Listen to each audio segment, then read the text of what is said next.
ఓపిక పట్టండి, తిన్నాక వెళ్తారు. నువ్వు నోర్మి. వెళ్ళేవాడిని వెళ్ళకుండా వెనక్కి పిలిచి టిఫిన్ పెట్టమంది ఎవరు నిన్ను? బయట టిఫిన్ సెంటర్ లేవా? మౌనిక వాళ్ళ అత్తింటి వాళ్ళకి ఏ ఇబ్బంది కలగకుండా చూసుకుంటావని వాళ్ళకి మాటిచ్చాం కదా. తీరా వాళ్ళు వచ్చే టైంకి వీడు తీరిక కూర్చుని తింటూ ఉంటే ఏంటర్థం? ఏం తల్లివో ఏంటో. అనండి, అందరూ నన్నే అనండి. కూతురి ఫంక్షన్ సక్రమంగా జరగాలి అని కోరుకున్నాను, అది తప్ప? మీకు కొడుకు మీద ప్రేమ. ఎటు తిరిగి నేనే శత్రువుని, రాక్షసిని. అంతా నా కర్మ.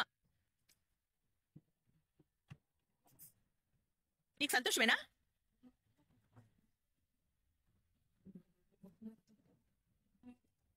అసలు నేను వీడి కడుపు చూడలేదు అంటున్నారే.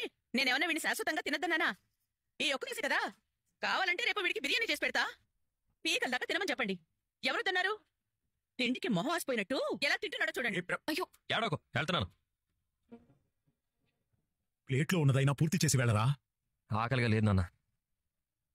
మీ అమ్మ మాటలు పట్టించుకోకురా. తన గురించి తెలిసిందే కదా. తెలుసు కాబట్టి నోరు మూసుకొని వెళ్తున్నాను.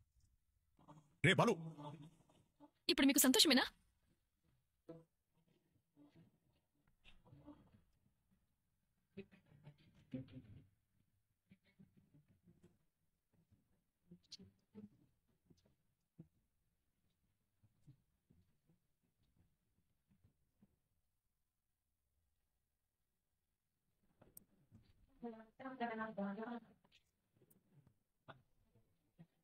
నేను మీ నాన్న కంటే ముందు పుట్టిందాన్రా.